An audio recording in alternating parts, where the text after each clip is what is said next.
Usa ka pagtuo, usa ka tingog, usa ka katawhan.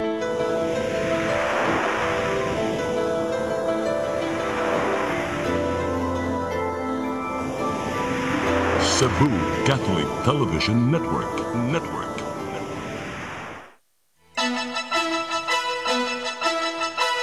Uluhan sa mga balita sa Sari 47. Pag-asa, may paibaw nga nahumana ang El Nino phenomenon karong adlaw. Department of National Defense nangandam sa epekto sa pagbuto sa Canlaon Volcano sa Negros Island.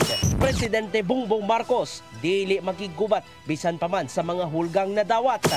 Wa mailhim patayng lawas sa kalalaki nakaplagan sa lungsod sa Tuburan. Sugbo, Kabisayan ug Mindanao, Pilipinas ug sa katawhan. Kutob sa maabot sa atong Sibya sa tibuok kalibutan maayong hapon. Live kita karon sa CCTN Channel 47 ug kini ang tulumanon sa nagunang kasayuran nga ngay natong masayran. Tulumanon sa patas nga mga balita ug opinyon. Sa ngalan ni Dennis Tabar, ako si Danica Caballes. Kini ang Sari 47.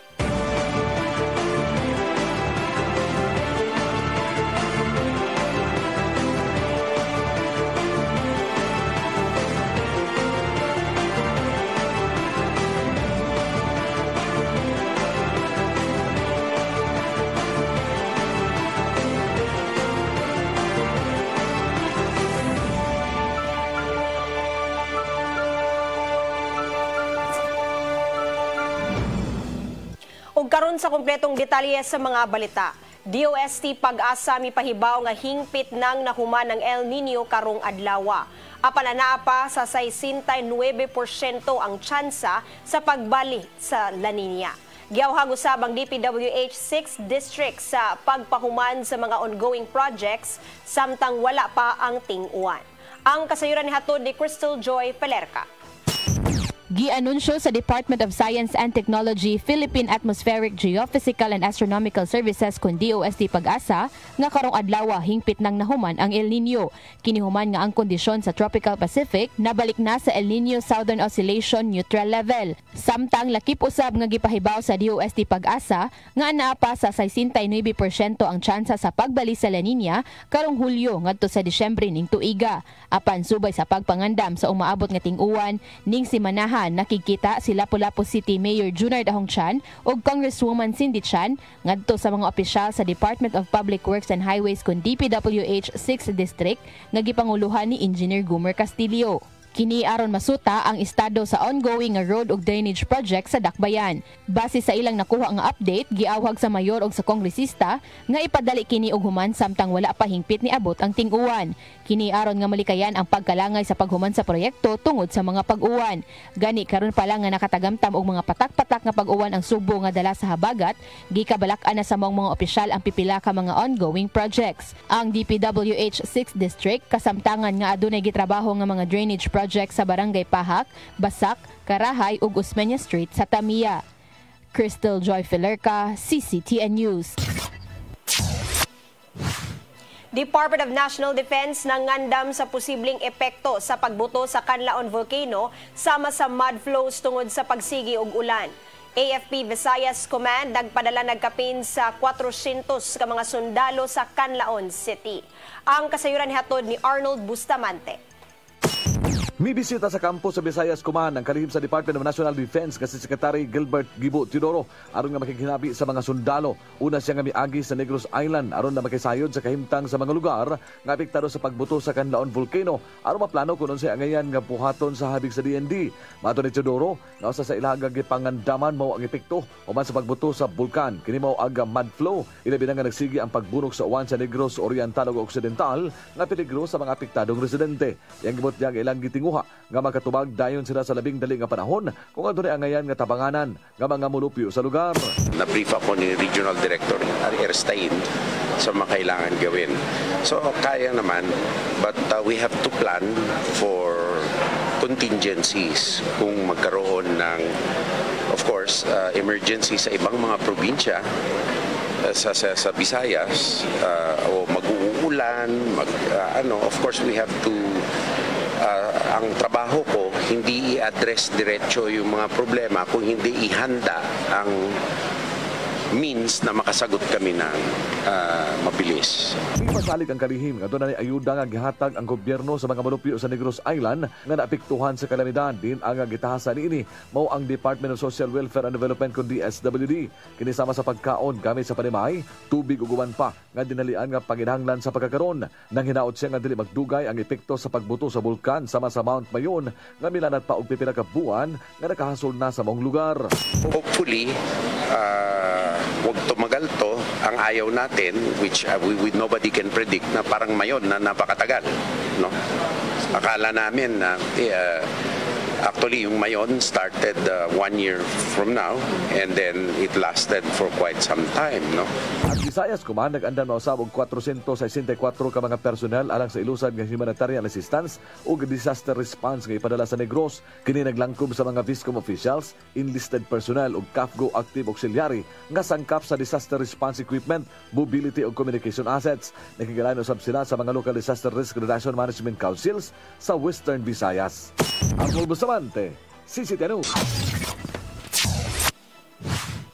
Gibutiyag sa Department of Health 7 nga wala pa'y nataptan sa COVID flirt variant dinhi sa Central Visayas.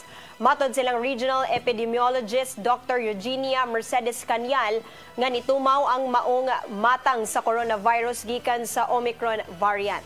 Halos pareho ra ang sintomas sa flirt variant sa naandang coronavirus disease, sama lang sa hilanat, ubo, sipon ug pagpanakit sa lawas. Bisan pa man og walay angayang ikabalaka ang maong kagaw, mi painumdum si Kanyal nga dili gihapon kini angayang kakumpiyansahan. Maong mitambag ang opisyal nga paligunon ang resistensya ug magbaton og saktong pahuway aron dili mataptan sa mga sakit ilabi na nga panahon karon sa ting-uwan.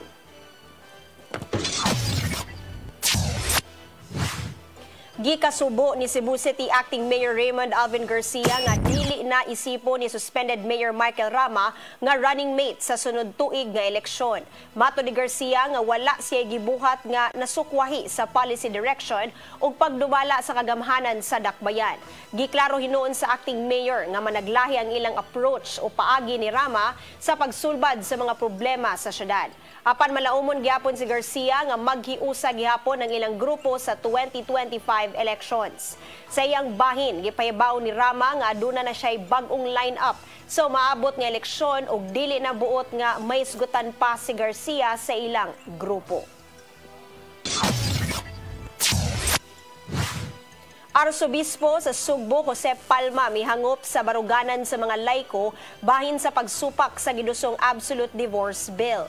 Kinibisan pa man og katunga sa mga Filipino adults ang pabor niini. Ang kasayuran ni hatod ni Gian Navarro. Gihangop ni Cebu Archbishop Jose Palma ang nimong baruganan sa mga laiko sa Sugbo bahin sa pagsupak sa Absolute Divorce Bill. Mato diya nga gisalig mismo ngadto sa mga laiko ang pagbarug bahin ning issue, sanglit sila man gayud ang makadawat sa sakramento sa kaminyoon. Daanang wa misugot ang Commission on Laity sa Archdiocese nga ilegalize na ang diborsyo sa nasod Pilipinas tungod kay sukwahi kini sa nahimong pagtulon-an gikan sa simbahan. Alang ning opisyal, mahinungdanon ang pagbaton sa sakramento sa kaminyoon nga may magpalig-on sa usa ka relasyon. When I feel sad, to me, it is because I believe many do not understand the implication sa ilang baruganan. What does it mean? Sa nakalabay lang nga survey sa social weather stations nitong Marso, katunga o 50% sa mga Filipino adults ang pabor sa divorce. Samtang 31% ang supak sa mong issue, samtang 17% ang wa pa nakahukom kung undecided. Kung isgutan man ang relihiyon, nagagikan ang sagad sa mga nipabor sa mga Katoliko o ubang Christian groups. Bahin sa diborsyo diin, moderately strong sila. Bisan pa man og literal nga nagtunga ang baruganan sa mga Pinoy, nakita ni Palma nga posible pang masalbar ang buwagono na nga magtiayon. Kini mao ang pagsinabtanay sa usag-usa kaysa kinabuhi, normal man nga adunay mga pagsulay og problema. The power to believe that life may not be that easy, but I think if try our best and if we do believe in the power of God's grace, we might be open for wonderful surprises. Alang ning Arsobispo nga kung yanu-yanuhon lang sa magtiayon ang panagbuwag, apektado ang kinabuhi sa ilang mga anak. Bisan pa man og nagpadayon ng debate bahin sa divorce, gitugyan na lang ang pagsabot ni ngadto na sa mga laiko. A Catholic country like Spain had divorced many years ago. A Catholic country like Ireland had divorced many years ago. A Catholic country like Italy had many years ago. To us, as you mentioned, this may be the effect of the world, but tries to influence the mindset, of people about their own interpretation of marriage. Gian Navarro, CCTN News. Libreng public wifi butang sa moabot 500 ka mga sites sa nagkadayang bahin sa syudad sa Mandawi. Napanglantawan nga dako kini og ikatabang sa mga Mandawihanon. Ang kasayuran haton ni Mary Rose Sagarino. Kagahapon si Mayor Jonas Cortez ni pirma og Memorandum of Understanding tali sa usa ka pribadong kumpanya aron sa pag-instalar sa free public wifi. Ang libreng wifi ibutang sa 500 ka site sa pampublikong lugar sa mga kabaranggayan.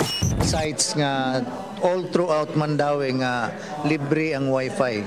So mao na nga nindot na for kay nakita nato ang connectivity importante gyud kaayo for us to improve the lives of our constituents.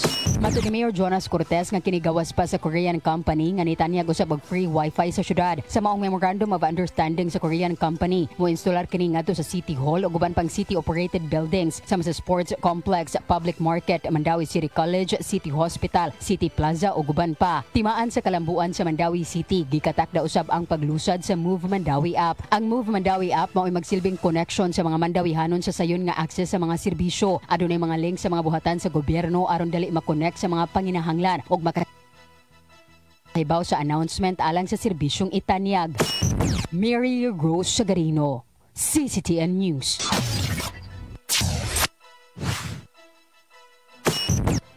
Musunod, Presidente Bongbong Marcos di makigubat bisan pa man sa mga hulgang na dawat. Kanaguban pa mga balita sa magbalik sa Sairi 47.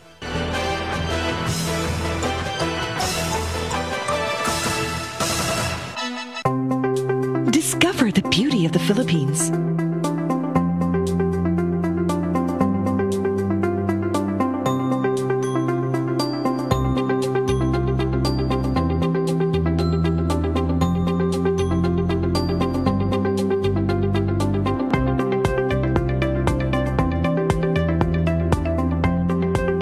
With Philippine Airlines, the country's flag carrier.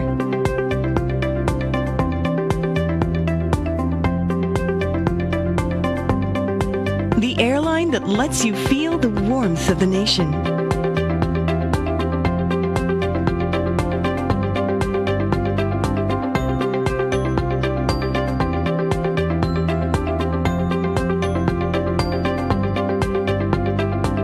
Mabuhay!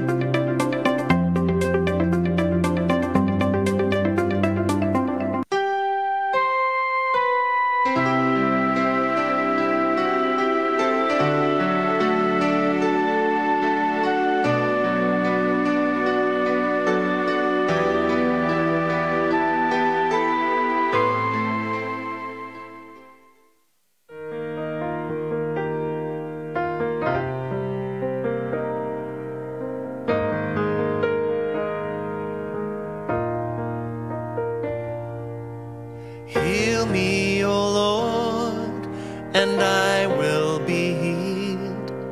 Save me, and I will be saved. Heal me, O Lord, and I will be healed. For you are the one I praise. You are the one I praise. Sing it with me. Heal me, O Lord, and I will be healed. Save me, and I will be saved.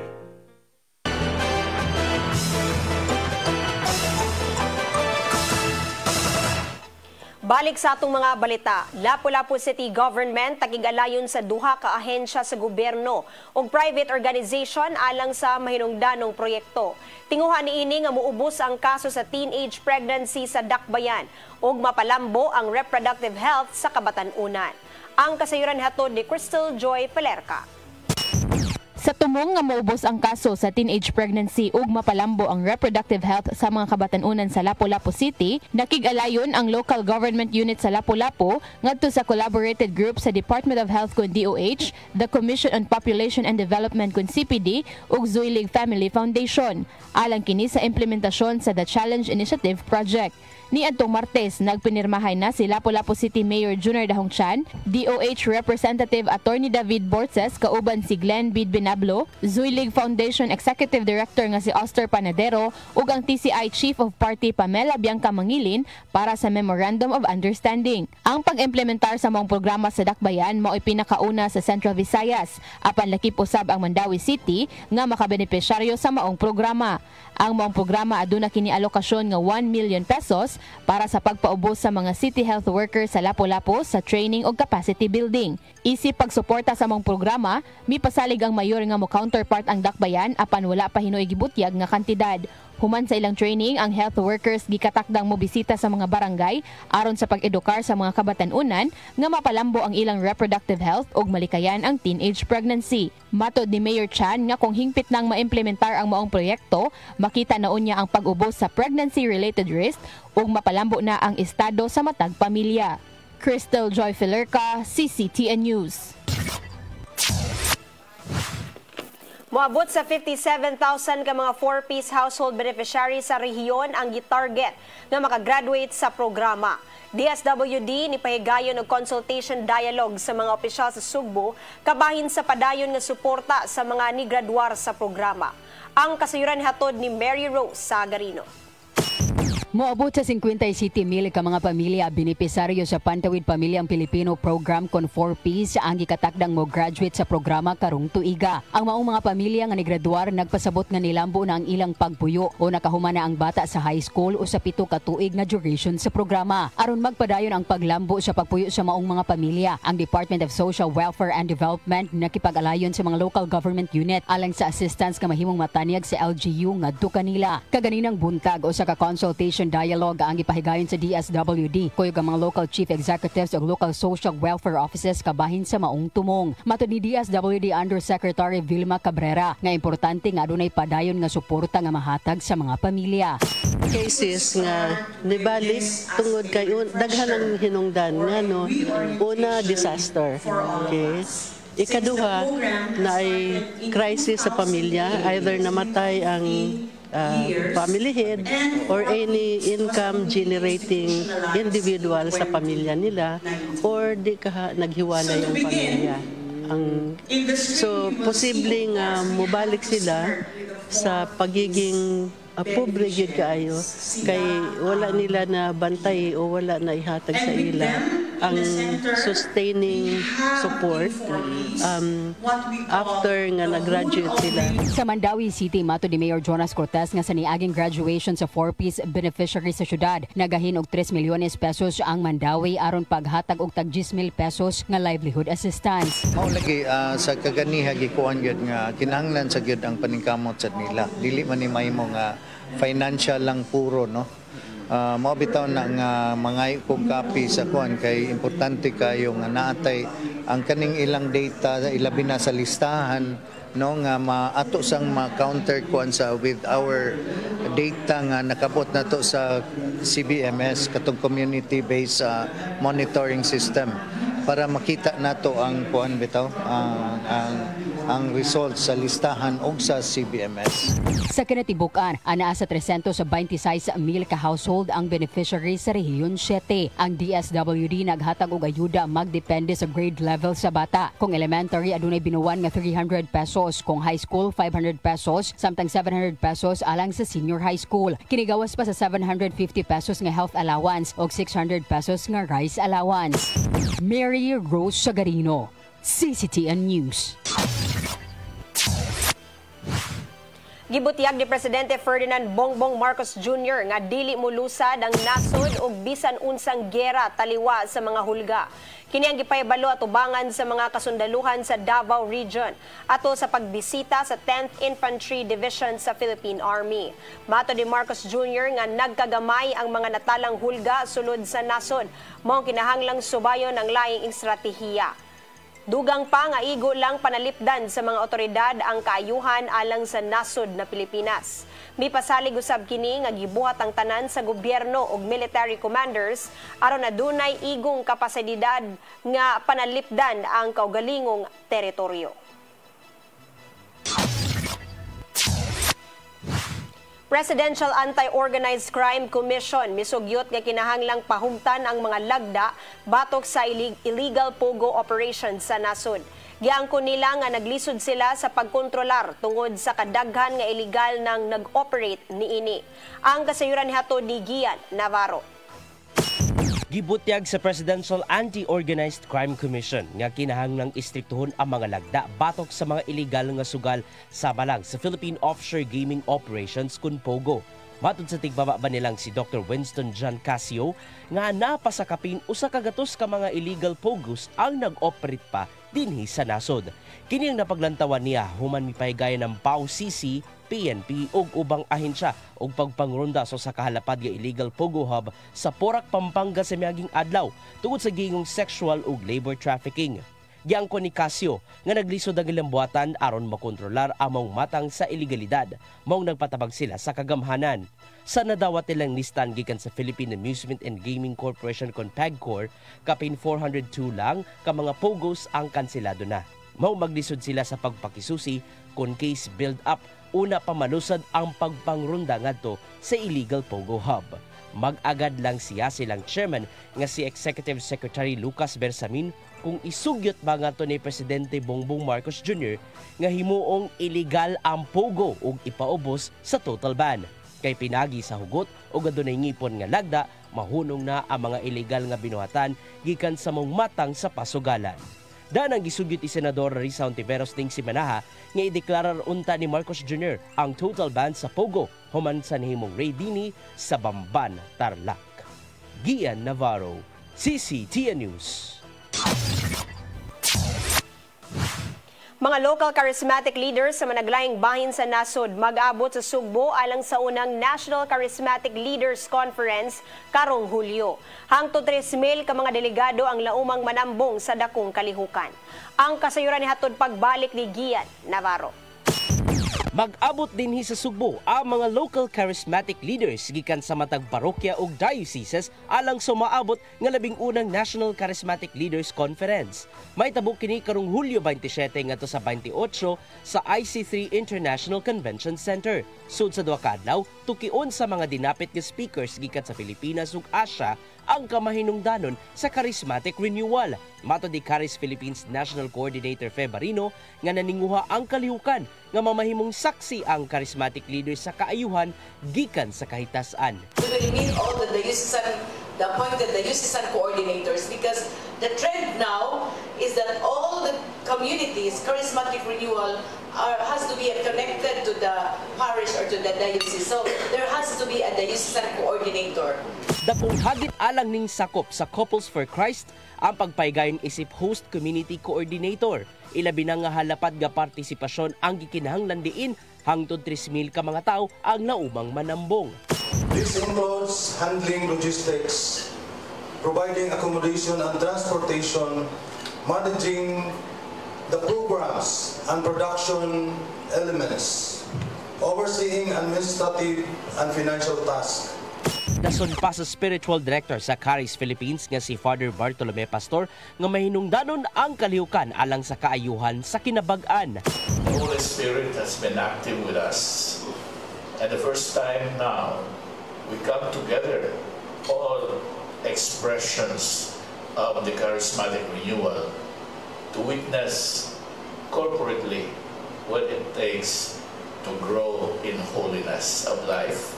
Apli na karon ng linya alang sa mga grupo o individual nga interesadong mosalmot sa National Charismatic Leaders Conference. Analang sa 2,000 pesos ang registration fee ug naglangkob ang bayranan sa conference kit ug pagkaon.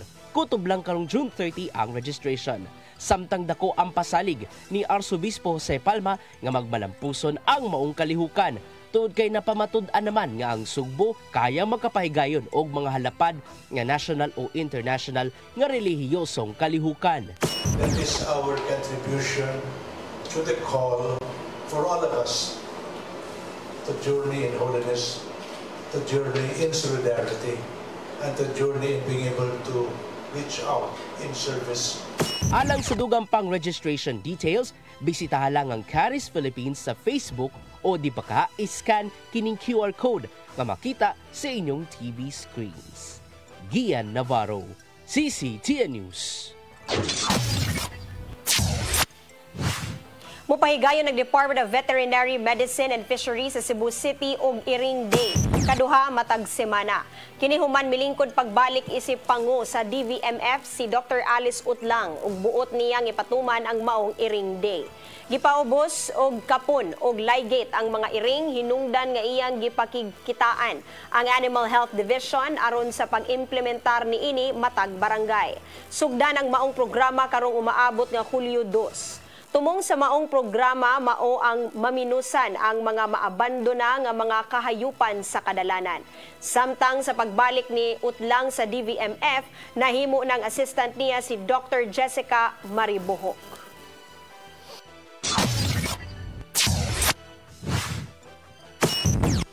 Musunod, wa mailhim patayng lawas sa usa ka lalaki nakaplagan sa sapa sa lungsod sa Tuburan. Kanaw guban pa mga balita sa pagbalik sa Sayri 47.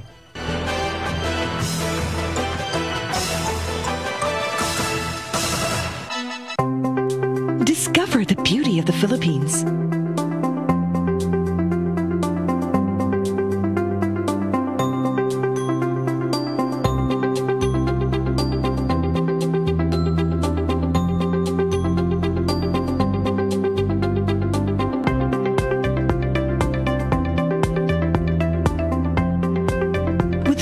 Airlines, the country's flag carrier.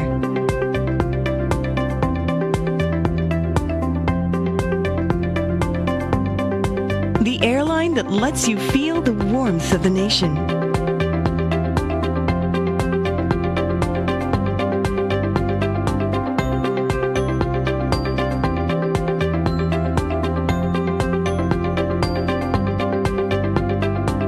Mabuhay!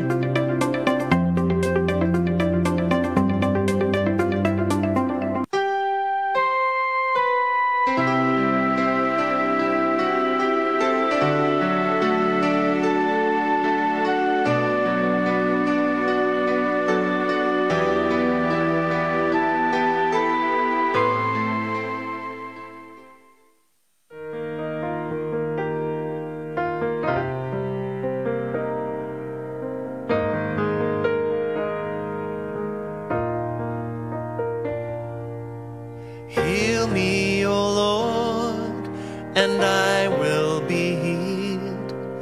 Save me, and I will be saved.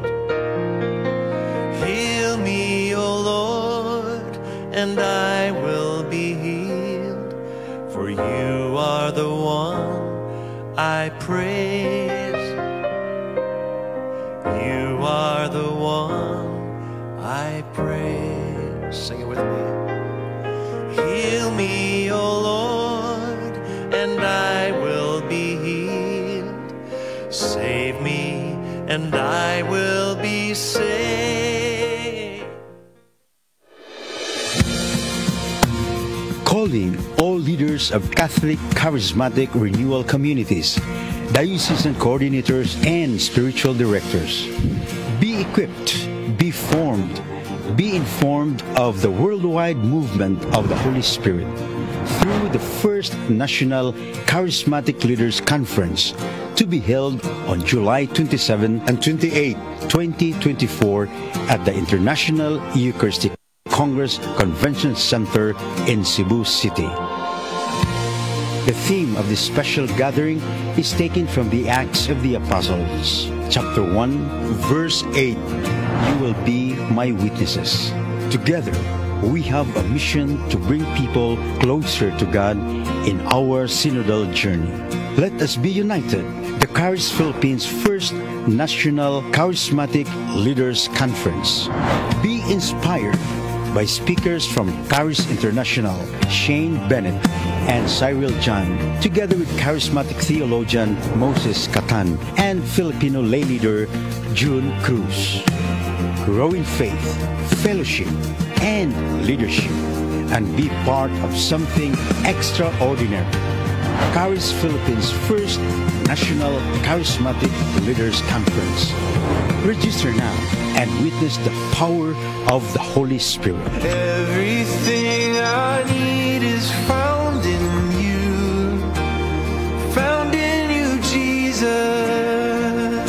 Deadline for registration is June 30, 2024.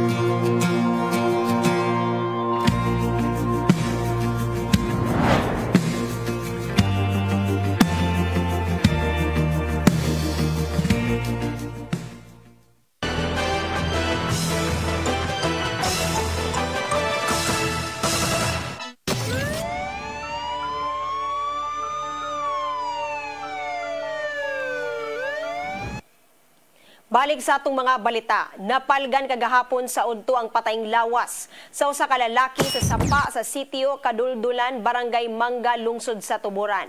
Nagpakitabang ang hepe sa Tuburan Police Station nga si Lieutenant Colonel Glenn Hife aron pag-ila sa patayng lawas nga gigapos og packaging tape ang duha ka tiil ug ulo.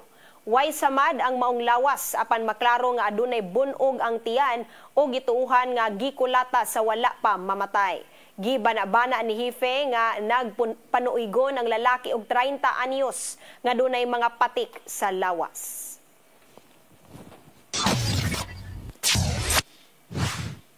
Naangol ang 18 anyos nga babay human mabanggaan og school bus pasado kaganihang buntag sa F. Vestil Street, Barangay Mambaling ning Dakbayan sa Sugbo.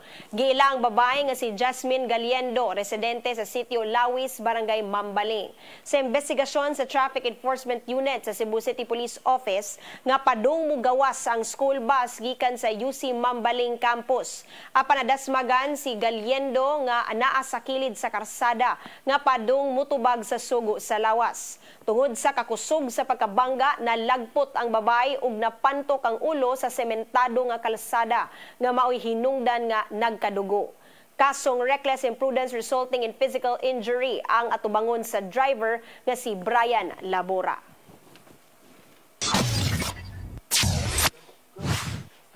Mao kadto ang naglangkob sa atong mga balita sa Saire 47. Sa ngalan ni Dennis Tabar, ako si Danica Cabales. Hangtod Lunes pohon sa inyong paboritong tulumanon.